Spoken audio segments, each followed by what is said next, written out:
everything's good. Yeah, everything's good. Like, definitely, I feel like it took a little while for the year to start, the momentum to start, you know, and now I feel like it has. So, and it's halfway over. So that's good. You know, sometimes some years are like that. Sometimes they don't start to land. Yeah, exactly. And you're like, woo.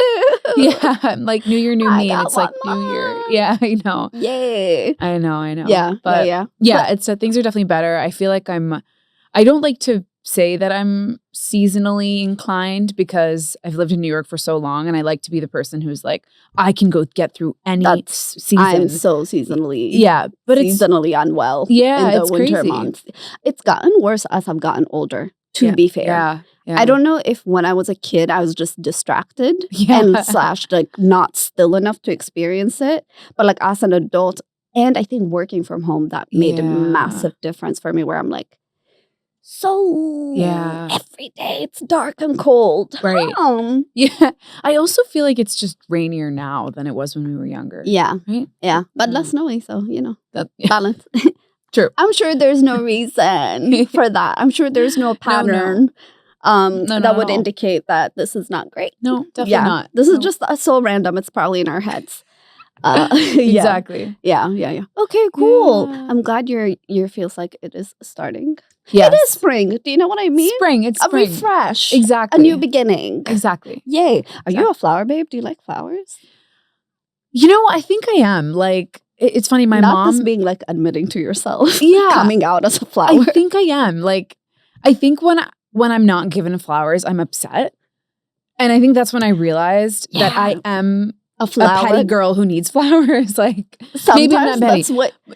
But you're I like the basic pleasures of life. Like, I like to pretend like, oh, no, I'm good. But no, I'm not. I'm not well. I'm not well. I'm actually very unhappy right now. Yeah, exactly. Please give me flowers. Exactly. That's very cute. Yeah. Okay, cute. Yeah. Tis the season then. I know. Yeah. I know. If anyone is listening and is planning to be my suitor, I am not a flowers girl, but I am a chocolate chip cookie babe. Bring me a bouquet of fresh baked chocolate chip cookie. You can bake it at home. Yeah. You could get it from Levain. I only need like 2 from Levain. I'll get you chocolate chip cookies anytime. Do you see why I don't even need a man? No. With friends like this. Yeah, I will get you cookies anytime. Oh my God. Yeah. With that being said, hi everybody.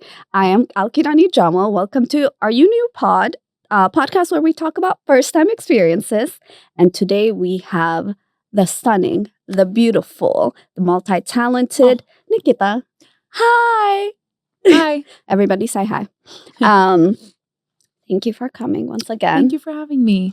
Another actor friend. Mm-hmm. See, I have actor friends. I feel like for most of my life, I didn't, except for my 2 best friends who are actors. Yeah. But outside of that circle, I didn't have like a large.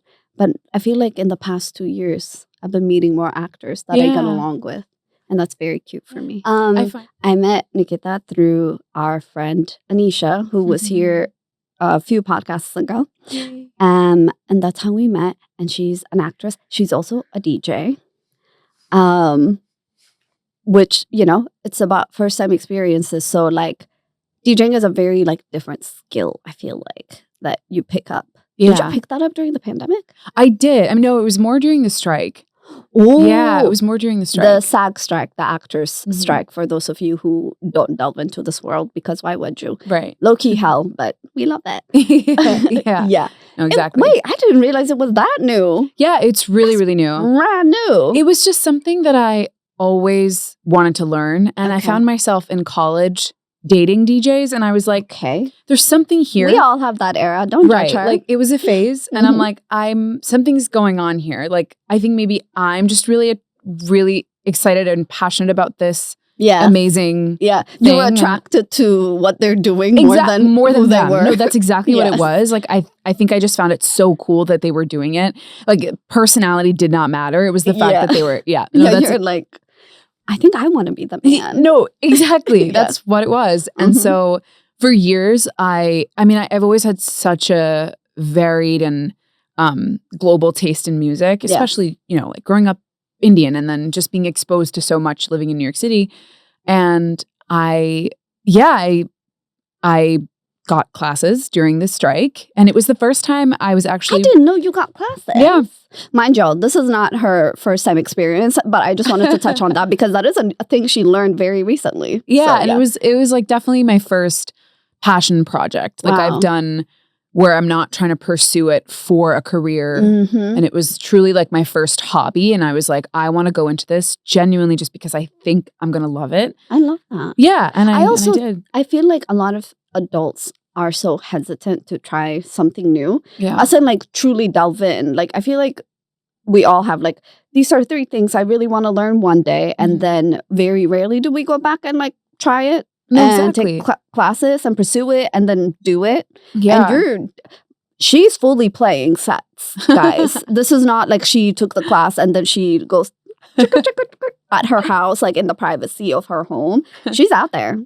Yeah. It's fun. It's fun. Yeah. It's fun to like pursue something that's not like a financially, you know, dependent and, you know, where you feel like you're strangling it. And I always talk about how it's my creative escape from my creative job because it's actually a creative escape. That. Yeah. Okay. I agree. And I've found that, not to get too woo, but like, I've found that I've seen so much, not progress, but I would say growth in it, and opportunities have come so much more naturally. Yeah, naturally and easily than acting because maybe because I'm not like forcing it or suffocating it, and it just feels like something that's coming out of like I'm letting it breathe and I'm letting it flow, and there's something about that that's what makes it really a passion project. I'm passionate about acting, but because it's my job, you're also like, hey, I need this job. Exactly. Yeah. It's taught me to pursue everything from that. Yes, and which is very tricky when you're an artist. So hard. Yeah. I think like podcasting is that for me. It's a passion project away from my 9 to 5, but then from like pursuing acting as well. Yeah. I needed, and I think it's the similar thing with you and DJing. I needed something that was within my control, that wasn't wholly dependent. Like my life is not going to be determined by the next episode. Exactly. And so I was like, okay, this is something I have full control over. Maybe it'll make money, maybe it won't. But I know y'all will make me money because I know we're together like that. And you know, God's favor will shine upon me. But it was just like, I can do this. This is fun. I just genuinely enjoy talking to people. Lord knows I yap at home, so I might as well yap on screen. So you're so good at like being able to make friends everywhere you go. So it's just like it feels the perfect place for you to be. Thank you. Of course. Wait, do you have a DJ name? Nix. Nix. Nix. Yeah. Wait, do you think you're going to create a separate social account? I don't know. I was thinking about that, and I was like, maybe, because I don't really post a lot about it. Yeah. Because I want to keep it separate from everything else. I think you should. I was thinking about it. I think you should. And I think you should create like a TikTok for that too. Really? Literally an entire persona. That's such a good idea. Yeah. Yeah. And then the girlies can see it. They can know. Yeah. They can know all about you. Yeah, I think you can literally call it DJ Nix. No, I think that's such a good idea. I've been told I should. The reason that I haven't is because I'm like, then there's that pressure to like grow it. Oh, no, don't look at it like that. Yeah. Don't look at it like that. Just the only thing is just be like, from this show, I'll have maybe 2-3 clips. Right. That's it. Yeah. And like, if it feels natural to like want to grow it, yeah. But just have it, I think, more of like a separation for your own mental. Think of like, this is my acting page and this is my DJing page. It's just easier. No, I love that. I definitely think I will. I think you should. Yeah. If you guys ever are fortunate enough to see Nix, DJ Nix, come through out and about, please do. Yay! Today's topic, actually, first time experiences, is not fun and festive. It's first time experiencing discrimination. Set the scene. How old were you? Where were you? So, funny enough, it's like there are so many specific moments. Yes. But it's not what people would think. It's actually growing up in my house. Ooh. And like as a Indian girl in my culture, which is like so favorable towards men, and growing up in a house with mostly like a lot of masculine energy. Oh. So it was like little things that started happening ever since I was like conscious of what was happening. Yeah. And there's like small specific moments that I'm sure you'll get to. Yeah. But yeah, it's okay. So to set the thing, because I grew up, I'm Ethiopian, and like I grew up, it's incredibly patriarchal society, but I grew up in a very like matriarchal household / my dad was raised by women. Literally, my dad was fully raised by women. He was raised by his aunt and his grandma. Wow. Okay. For a small period, he was raised by his uncle. May they all rest in peace. But like, he was raised by women. And then my mom grew up with so many siblings.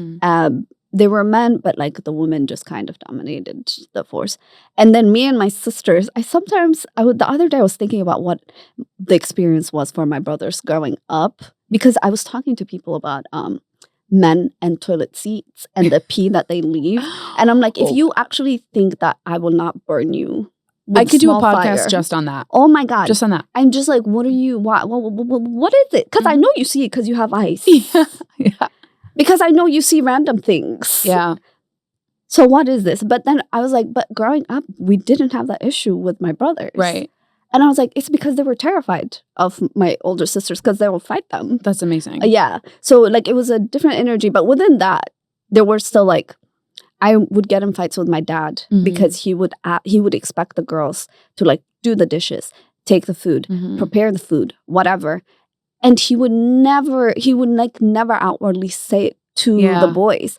It wasn't even conscious to him. Wow. And I was like, that's amazing that you were like, I love that. Oh, yeah. Me and my dad would get into all my life. I was the youngest child, though.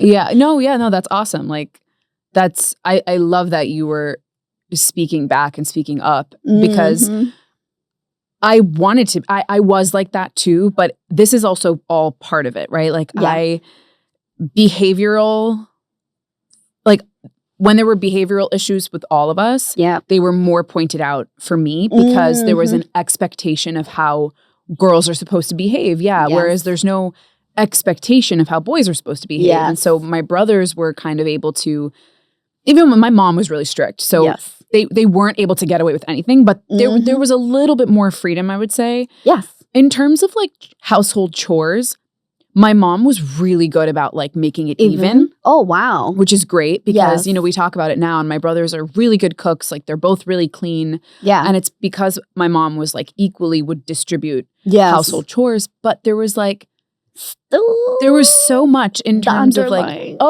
and also like, my brothers went to summer camp. I couldn't go to.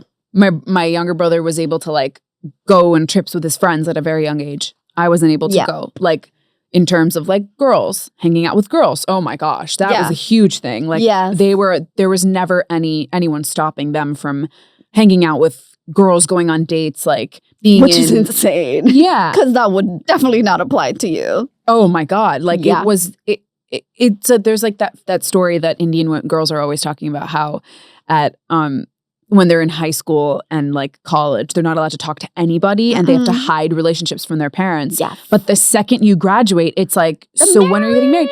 No. Where is it? Exactly. And what have you been doing if you don't have a husband? No, that's literally it.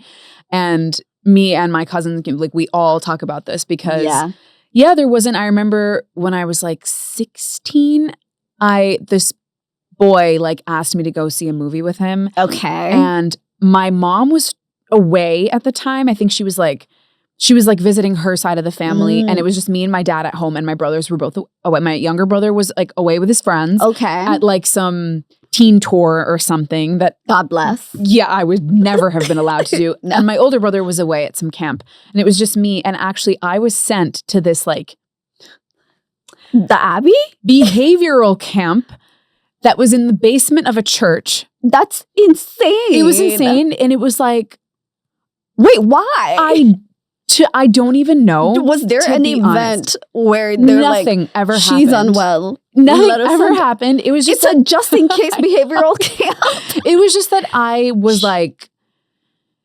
just like, I had a mouth, right? And I was talking about, and I spoke up, and I just was like always labeled as the one with the attitude in the house. But it's because I would talk back, and like I would see injustice and I would talk back. And it's like, yeah. And so behavioral little, it was so funny. Under a church basement is hilarious. It was so weird. It was like, is this a cult? Like, where am I? I was like 16 years old. Also, were there other, like, was it neighborhood kids? Was it predominantly white kids? No. Was it all brown kids? It was Indian, like Hispanic, Black, all of them. Like there was maybe like 2 or 3 white kids. I'm going to say it. I think this behavioral treatment thing was racist. And I think it was perpetuated by racism. No. Because what?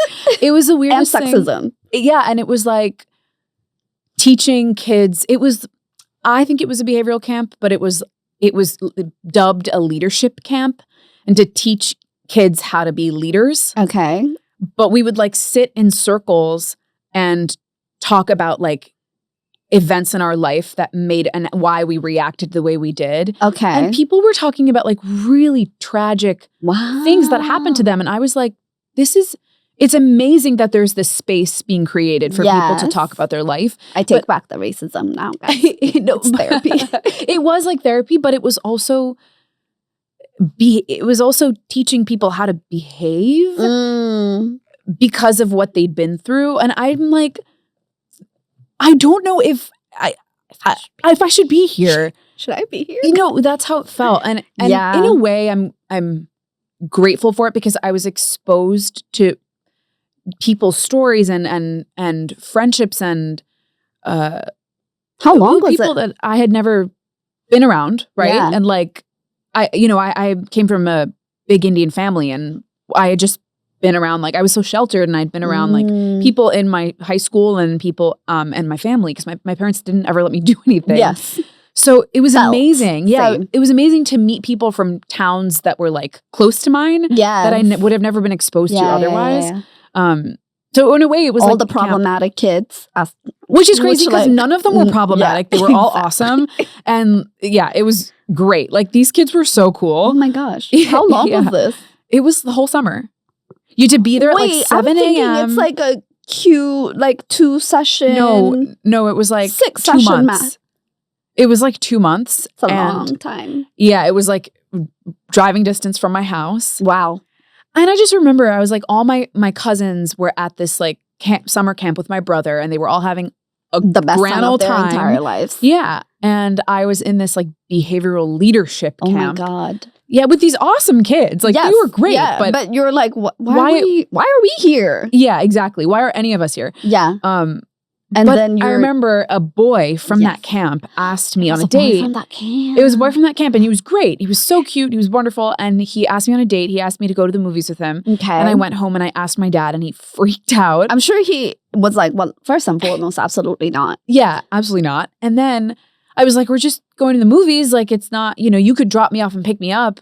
And he it was like, absolute no. And then like 20 minutes later, I'm sitting in my room, and he like comes back to my room to tell me like, absolutely not. Like, who is this kid? Like, yeah, just so we're clear. I don't want the thought to cross your brain ever. Right. Yeah. Meanwhile, my brother is at this like summer camp doing God knows what with God knows who. Mm-hmm. And he becomes known as like the playboy of the camp. And he's like 17 years old. No. And I'm like, it's just really I would have gotten in. how this happened. Yeah. You needed a sister. You needed a sister. You needed, because the way in my house, we would just think, and to be fair, my brothers never, like, if we brought up something that we were like, this is clearly misogynistic. Yeah. What's that about, father? Explain yourself. Yeah. Logically, because you love a logical argument. So tell us. Yeah. My brothers were never like, this is what boys do. Right. Again, they were smart and also feared for their lives. And that's the only way you should deal with men.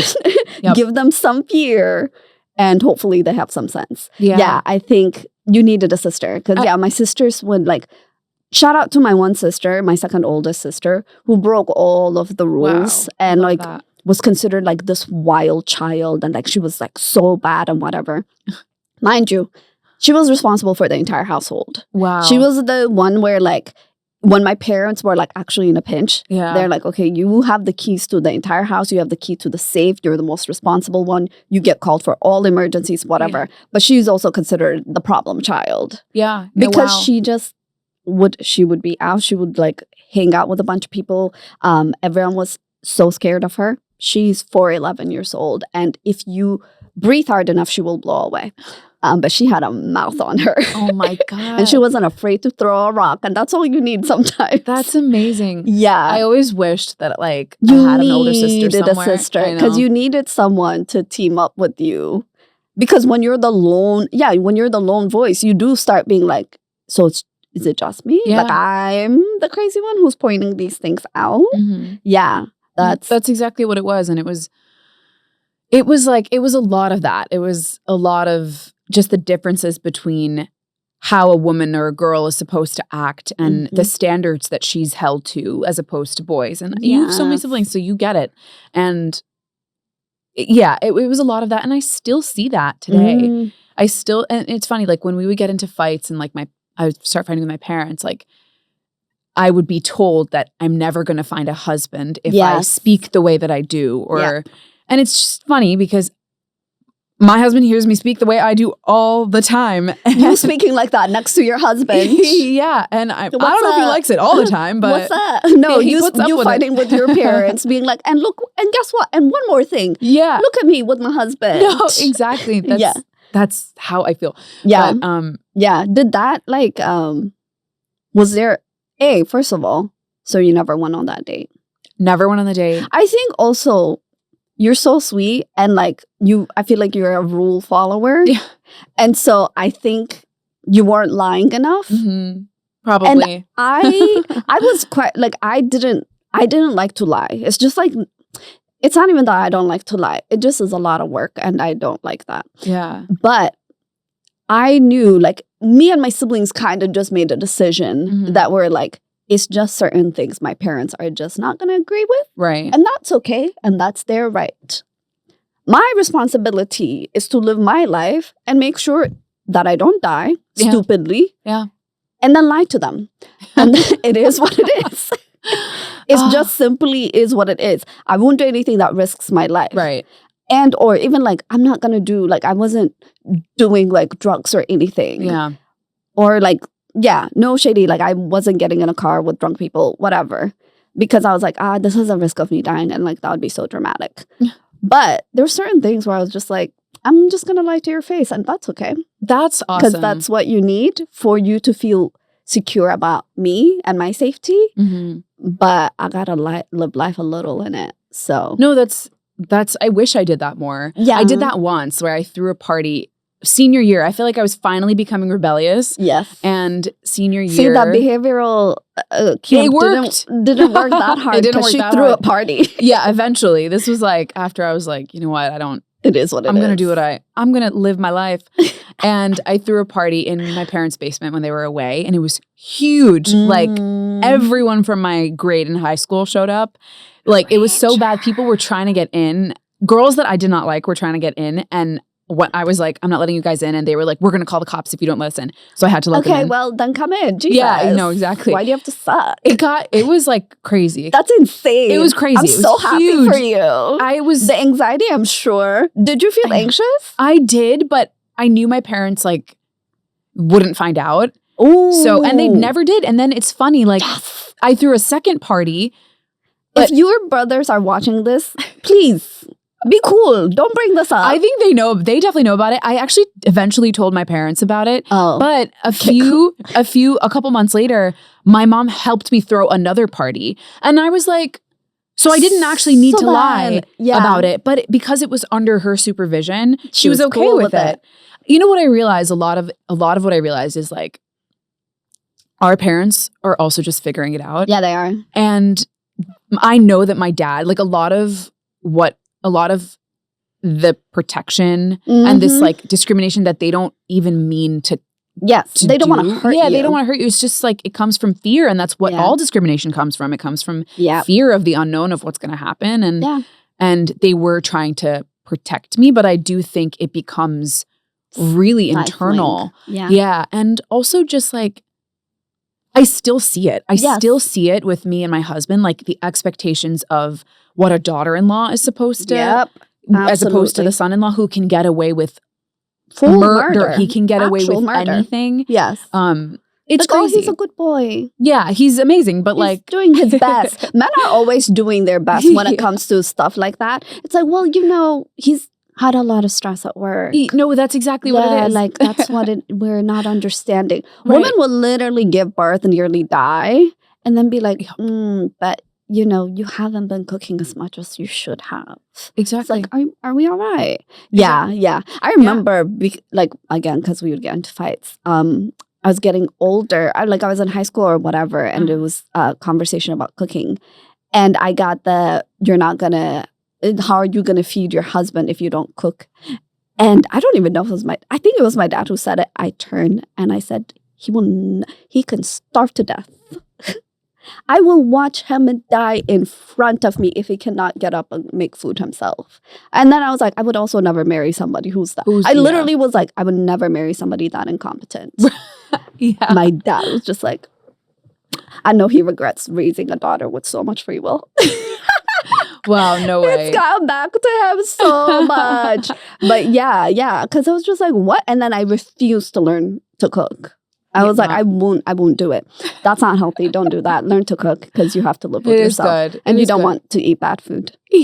Yeah. And it's just, it's so funny. Like I do get those comments all the time still where it's like, well, he's so busy at work. So just like make it for him. Yeah. And I had this conversation with my mom the other day where I was like, you cooked for dad your whole life. And now my mom runs a very successful business and she doesn't have time to cook for him. Yeah. And in the first year, my dad was so confused because he didn't know what to do. He was eating pizza every night because he'd never been given the independence to cook. Yes. And now he's watching YouTube videos and cooking so many different things and he feeds himself. And I was telling my mom, I was like, is it not important for a man to have that independence and learn to cook so he can feed himself? I was like, what if I'm away? Yeah. What is he going to do? For a while. He needs to figure it out. Like it's not that dependency on a woman is not. Yes. So, because the reverse, I think maybe a little bit of the reverse that I can think of is maybe, but that's not true. Women do. I was going to say some financial things with women. I know like back in the day, because women were not allowed to have credit cards or a divorce until 2 days ago. Actually, you can check the calendar. Because of that, financial literacy and managing, like they managed the household, but they didn't have access to actual money. So that aspect was like an issue with some women with like balancing checks and stuff like that. But that comes purely, again, as a result of misogyny. Right. Like that is the end result, is also making them dependent and that being the expectation. Yeah. But yeah, like, get up and cook. Yuck. Yeah, no, seriously. Don't be gross. No, seriously. Yeah. But like dating now. Yeah. If I see a line that says, I love a woman who can cook, I'm like, you won't love me. Mind you, I'm actually a really good cook now. I make really good food. Yeah, I feel like you're the kind of person who like follows a recipe and just becomes really good at it all very quickly. I go off the recipe very quickly. That's awesome. Like, I just like, I had to cook and I don't like eating bad food. I love food so much. Yeah. So I got good at it when I had to. But yeah, I'll never reveal. Like if a guy is like, we're messaging like, so do you like to cook? I'm like, I cook for survival. Yeah. You don't need to know. Excite him. Never. Don't excite him. Never.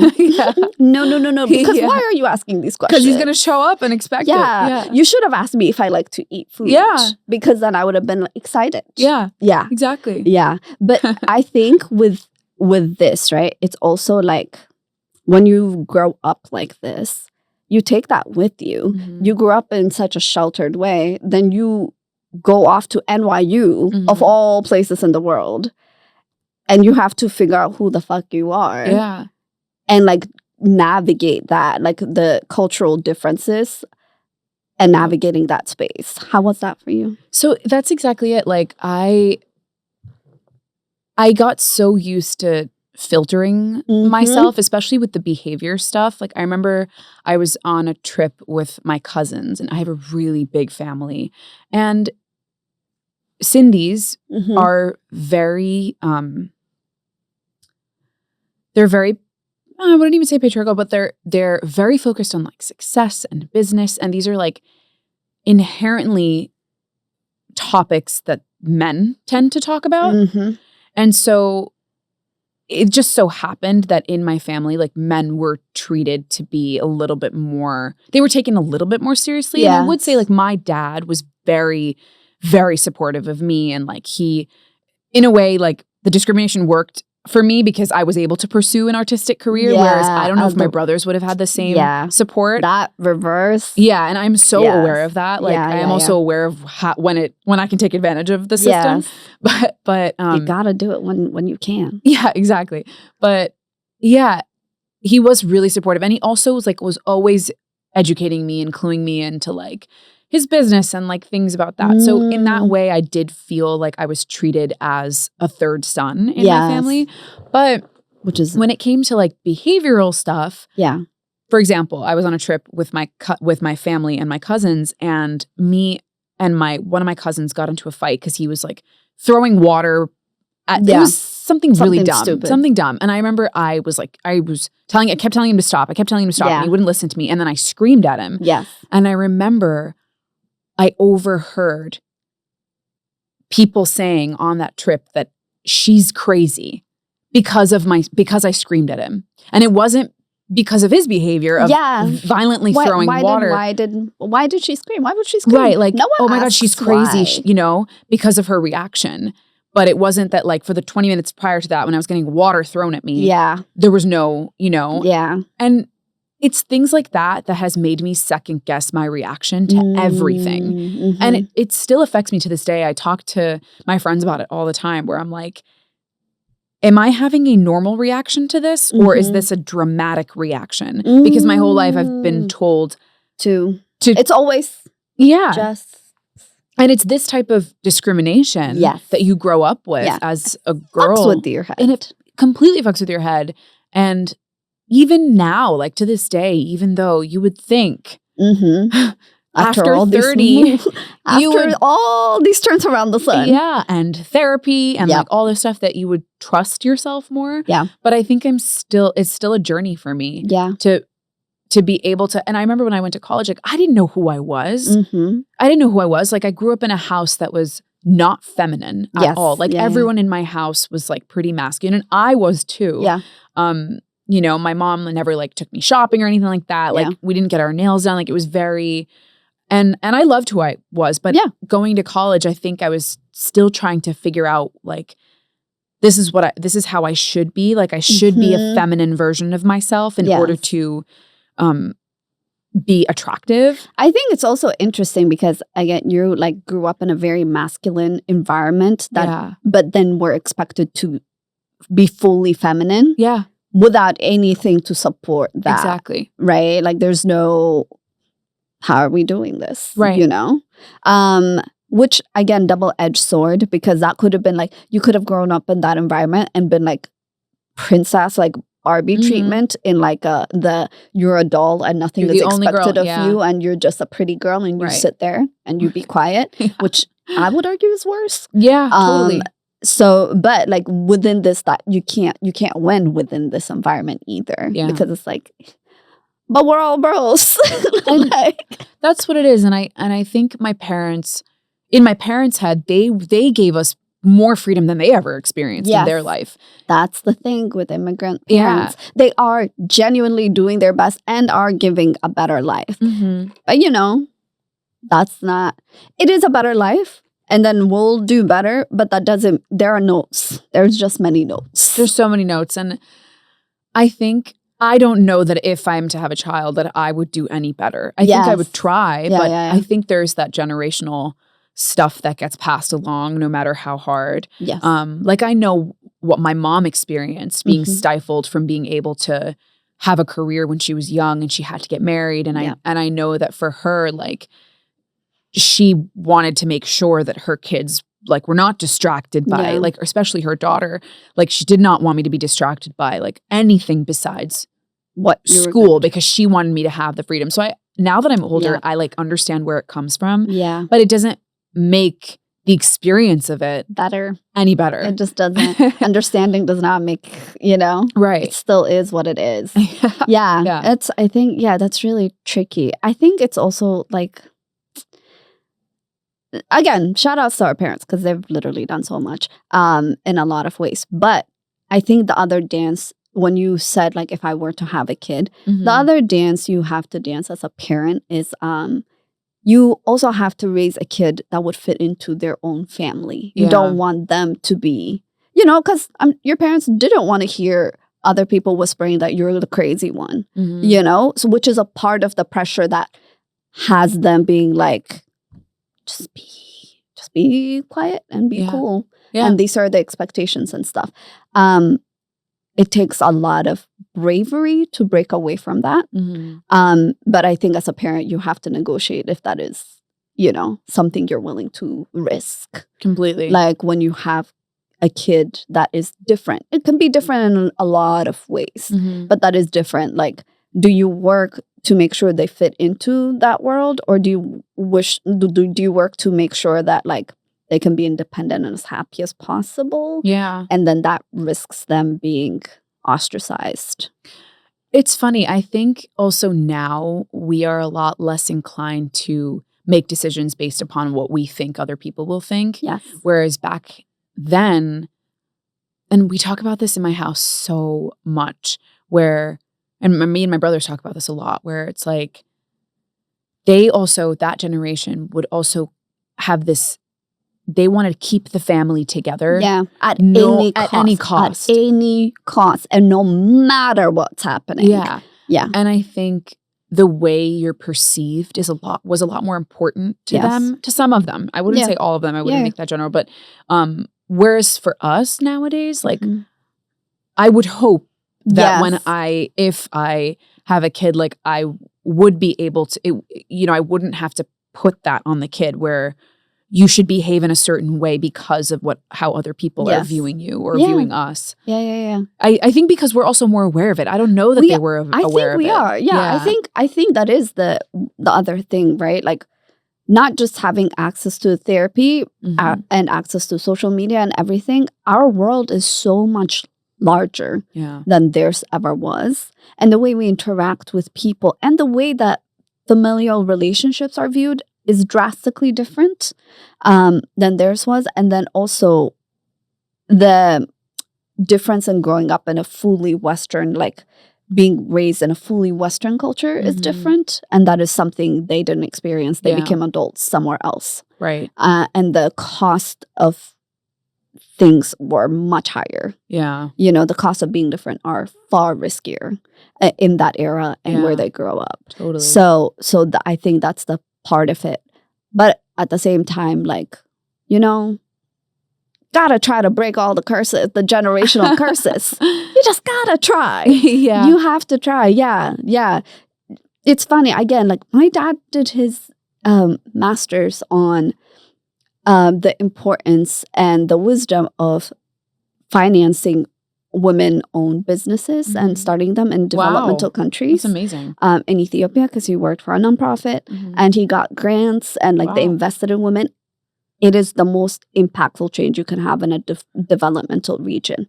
When women can earn money for the family, it changes, like for generations, it changes the family way more than when the man is bringing in the money because women tend to reinvest within the family and within their community.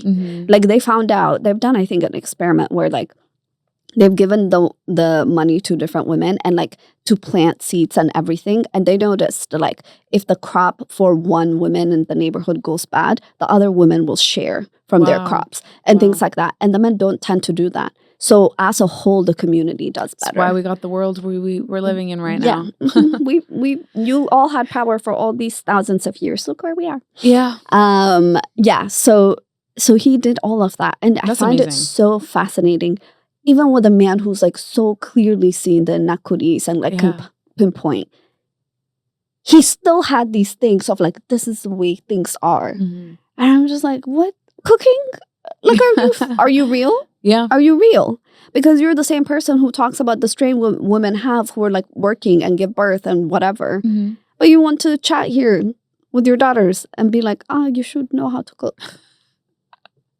No. Some things are so deeply ingrained that you can't escape. Yeah, that you can't escape them. Like, I find that about my dad too. Like, he is so modern and so such a feminist. Yeah. It's incredible to me because I want every man, and I'm fortunate to be around a lot of men who are similar to him, but he has really set the standard high for the quality of men that I want in my life. Yeah. But then, there's like, it just comes little things that are just so you can't escape. that I think he's made so much progress from, I'm sure, his dad. Yes. But it's like there's just like tiny things that I don't even think you realize. Yeah. And it's so funny because I worry about what those things are for me. Like, what will I reinforce? Yeah. And or like, what do I find judging? You know, because I know it's there. I know there's certain things that are there. I know, like, one thing that I will notice in myself and be like, yuck, to me, is that if I go somewhere, but it's more like an Ethiopian thing. Actually, no, it's very gendered.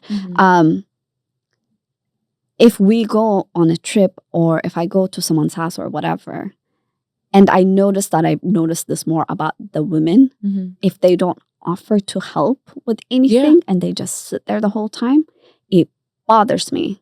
Wow. And it bothers me when the men don't do it, but not to the same level that I clock when the women don't do it. Yeah. Do you know what I mean? Yeah. With the men, I notice it when a man starts helping. And I'm like, now you want to sit too. Get up. Yeah, that's so interesting. Because I feel like I do that too. And I'm like, not me. Not me perpetuating things that I hate in my whole life. Yeah. Because almost every Thanksgiving, I will try to ruin it at some point because the men will have sat there and we will have been like feeding them all day long. And they've sat there for literally 6 hours chatting away. And there's always a point where I like come with my glass of wine. And I'm like, it must be nice to have done nothing today and give a deep sigh, huh? Yeah. And then my family are like, okay, can you like calm down? I'm like, no, I'm just needs to be said. It needs to be said. It must be. I want to have that experience. Yeah. Usually we when they're like, thank you guys so much. The food was so good. I'm like, wasn't it? Yeah. Wasn't it? I would also have enjoyed it just as much as you. But then I noticed that I do. Yeah. I'm like, yeah, we have to find a way to break away. I know. No, that's really what it is. Like, what, like one of the things that I talk to my husband about all the time is like the expectation of, especially at like weddings and events, of how women are kind of, in my culture at least, not every family's like this, but I know that none of this is everybody. That's just like a general. Of this is general. So if you're sat there being like, well, I don't, you don't, okay, good for you. That's okay. Yeah.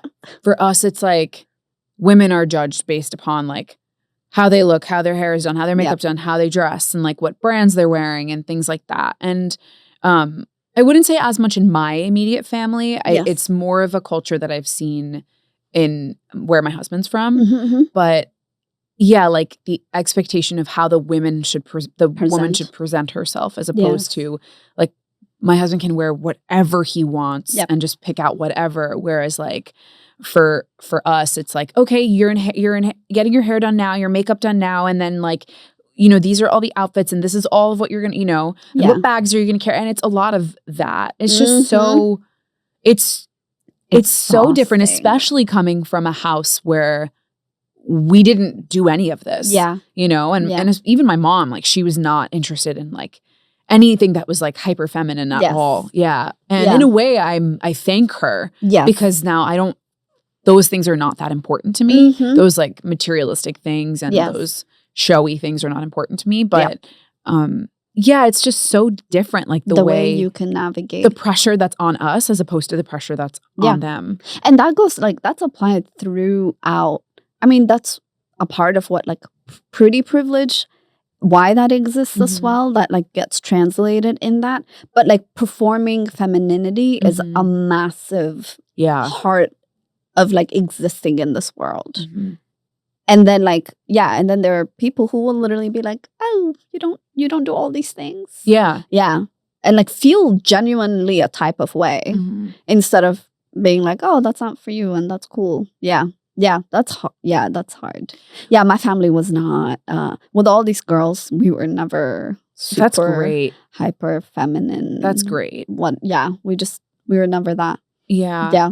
For good and for ill, because then we'd be at a wedding and we're like, oh, okay, what do you do with an eyeliner?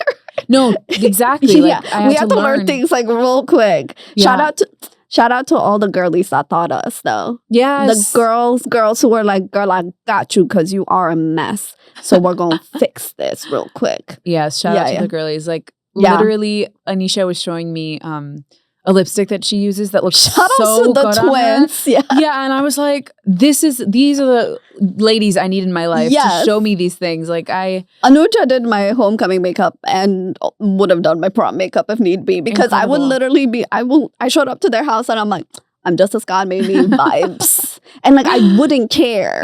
Like I for real wouldn't care. And she's like, okay, but like if we do like a sparkle eyeshadow, like it'll look so good. That's incredible. It did. And those skills, I wish I had those skills now. Because I want, I know.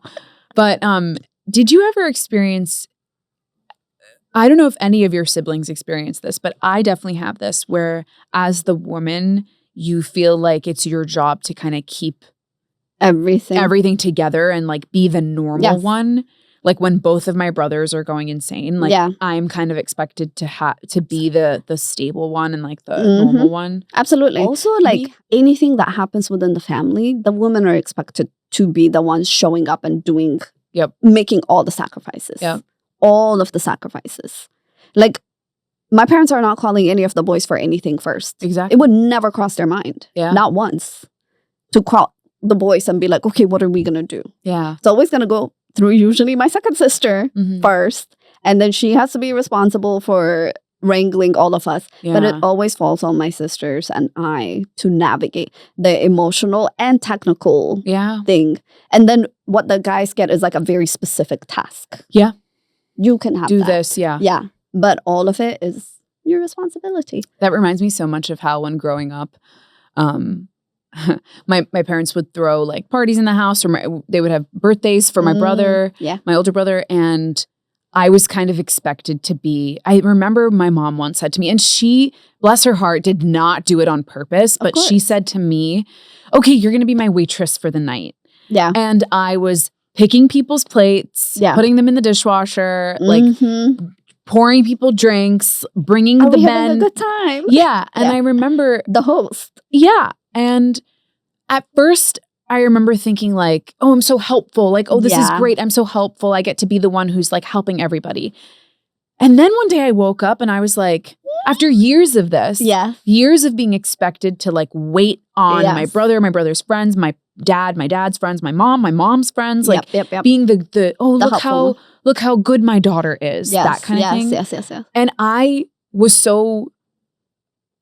wanted that too. Like I also wanted people to be like, oh, look how good she is. Look how helpful she is. That validation. Because otherwise your brain would fully click in and be like, I'm doing labor and everyone else is having fun. And I'm not. Like, so the only thing that kept you doing it is that validation of like, okay, but like I am. Oh, look how so good helpful. And this is great. And I remember one day I woke up and I was like, what am I doing? I was like, why am I doing this? Never are my brothers doing that.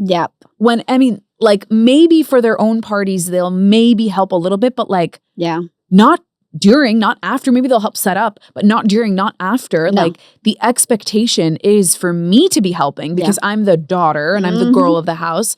And I remember one time I like said to my family, I was like, you guys can have your friends over, but I'm not helping. And they were like, what? And at first they were like, fine, don't help. Like, don't help us. That's fine. Do whatever you know. And then I was acting like you weren't carrying that whole thing on your back. Right. Right. And almost like guilting me about it. But then I think my parents realized and they were like, oh, wait a second. Like she actually, these are not her friends. These are not, this is not her event. She's up in her room. Our friends are down here. She doesn't need to come down to like help. To do everything. I remember it got to the point where I became like socially anxious about joining their parties because I felt like I needed to be doing something. Yes. And I couldn't just sit there and enjoy it while like my brothers were. No, that exact thing happens where like there were people over at our house. Yeah. My brother was in his room.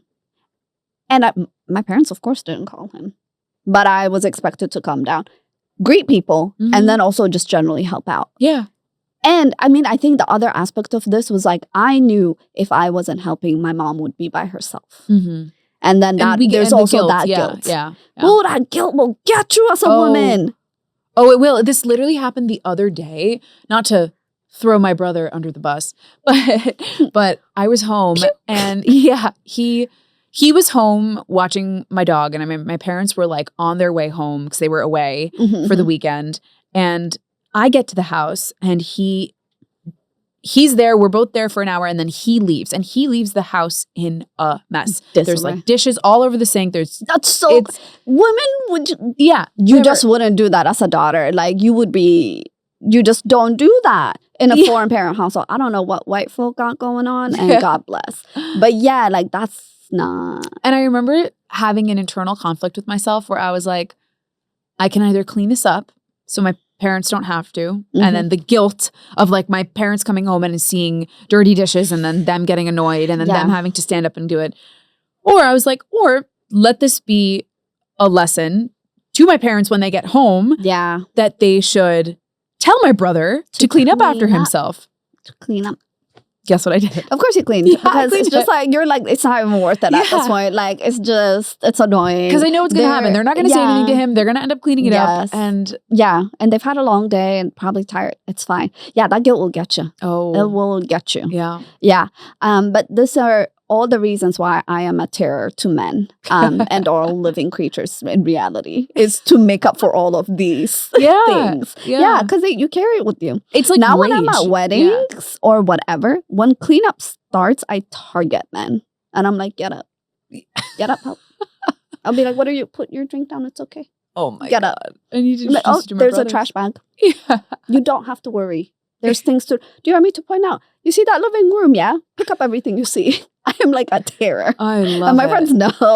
I love I'll be like, no, we don't need to sit. You're doing God's work. Get up. Yeah. This is God's work. Yeah. That's in this life, I will make men uncomfortable. Yeah. Oh, for all my ancestors. Yeah. Okay, cool. We're going to move on to the final topic. It'll be very quick. Wow. Thank you for chatting with me. Yeah, this is just now daughters complaining about all the things that they went through.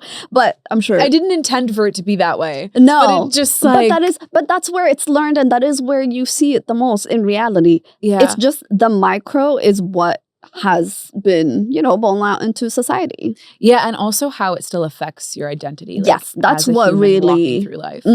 Yeah, because a man calling me a bitch when I'm walking is not going to scar me in the same way. It just simply is not. And like the discrimination we face, like racial discrimination, I mean, that's always been there all the time, you know? Yeah. And so this is just something different that a different type of discrimination that you experience. And I was like, this would be so interesting to talk about. Yeah. Yeah, we were yapping.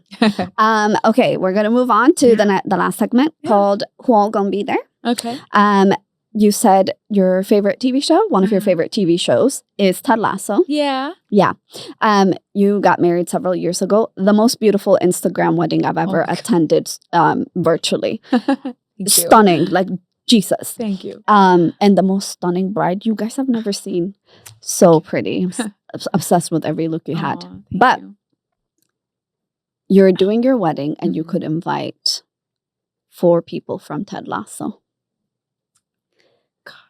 Who would you invite? And to help you, I will pull I up need their their faces. names because I forgot everybody's name. I know. You can, it's these 2, but I feel like everyone is on that first page. Okay. Who must you have? Okay. Brett Goldstein. Mm-hmm. Say the character Roy name. Kent. Yes. He will be on the first tier guest list. Oh, you said I love him. I don't have an argument. He's going to be there. I love him. I might not get married if he's there. True. There's also that. Yeah. So she'll be saying her vows. She sees Roy and she'll be like, actually, is this the right husband? Is this the right groom? Because there's another groom. Maybe I shouldn't invite him, but he's coming. Love Roy down. Keely would just be a fucking blast. You would do so many shots. She would be a blast. You might not make it to any of the other events in your wedding with Keely there, but it would be. She would turn up with the party. A fucking blast. And everyone was dancing at your party. She would be so great there. She would thrive under those conditions. She's the kind of girl who would get along with everyone. Everybody. And talk to everyone and take like the shyest person and like make them feel seen and happy, drag them to the dance floor. Exactly. Yeah. Sleep with somebody so there's a story, which you need at a wedding. Yeah. Okay. Danny Rojas. Yeah. I just love him. I just love him much. to my core. Like, he needs his own TV show. I love him so much. He needs to be there. Yeah. And there's no other reason for it. Yeah. You have to set up one of your cousins with him. Oh, I would. Like, just seat them next to each other and be like, yes. Have him bring him into the family. He's just amazing. He's so cute. And, okay, the last one I'm really deciding between Hannah Waddingham, because she's incredible. Yes. Or Jason Sudeikis. Oh. That's hard. What does your heart want? I think Hannah Waddingham, because she's awesome. Yes. She's just and awesome. Kaylee's there, Wilson. so like they will, Yeah, so it works out. And she's just this like boss bitch that's hilarious. I actually find her to be the funniest on the show. I think she's the funniest. Agreed. Also, she's doing her big acting. Yeah. Her acting in that is so layered. Good. So amazing. Yeah. Yeah. I just want to be friends with her. Yes. I want her. Yeah, I'm obsessed with her. To be my mentor, my mentor, guidance, friend, like everything. Yeah. That's an excellent list. Yeah. Roy, Kaylee, Rebecca. Yeah. Yeah. Love that. Yeah. Oh, excellent. Yes, of course. Thank you for being here. Thank you for having me. This was like, I could yap with you all day. And maybe we will. Yes, probably. Thank you for being here. Again, you can find her Instagram. Say it one more time for the people. It's Nikita Tiwani. Yay. And watch her set. Thank you for listening to Are You New? Follow us on Instagram and TikTok at Are You New Pod. And subscribe. Tell your friends. Yes. Tell your grandma. Actually, take her name, create a user, subscribe. She'd like it. She'll love it. Yeah. It's for the girls. Listen to Are You New Pod on YouTube. Listen to it on Spotify, Apple Podcasts, wherever you get your podcast. As we found out, you can listen to it on Apple Watch. Mm-hmm. So do everything. If you want to follow me at Kalki_Ijamo on Instagram. If you want to know how to spell that, KLKI_EJAMO. Do it. And my personal TikTok, don't worry about that. Thank you all for listening. Bye. Bye. Thank you.